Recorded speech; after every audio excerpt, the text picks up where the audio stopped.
Buying counterfeit items is putting your money into the hands of criminals. Joining us now is Brandon Lord, Executive Director of Trade Policy and Programs at the Office of Trade and U.S. Customs and Border Protection. What's the latest on crackdowns of counterfeit items? Yeah, so the problem of counterfeits is one that has existed for quite a long time. Last year alone, Customs and Border Protection had just under 20,000 seizures.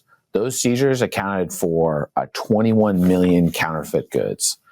So that gives you just an idea of the size of the problem. The other point I would make, too, is that we see a wide variety of consumer goods and other products counterfeited. Frankly, if there's a dollar to be made, people are going to be out there counterfeiting it. Tell us more about how your agency fights counterfeit crimes. Yeah, so this is something I'm really excited to talk to you about today. Here at Customs and Border Protection, we have partnered with other government agencies through entities like the Intellectual Property Rights Center, which is run by Homeland Security Investigations. But we've also partnered with the U.S. Chamber.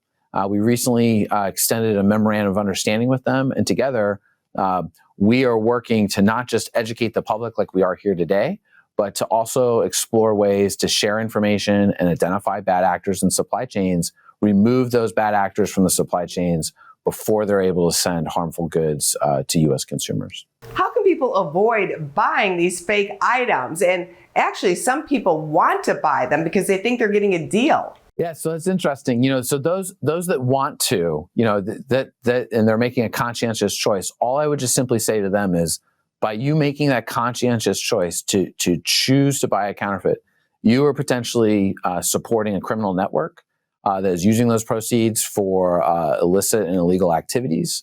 And equally important, you are undercutting American businesses and legitimate companies that have worked to trademark that good or make that invention.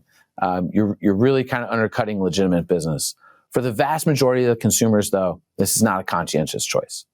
They go out, often online, and make a purchase. And for those consumers, the best way to protect themselves is to trust your instincts. If a price seems too low, it probably is too low. If a price seems too good to be true, do you feel like you understand who the seller is, right? A lot of times on these online platforms, sellers might be relatively new. Maybe they've only been selling for a week or two.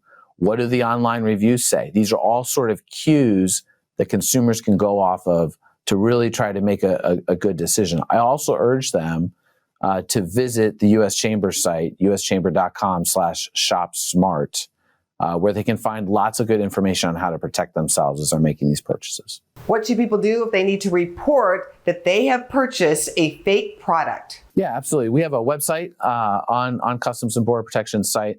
It is eallegations.cbp.gov.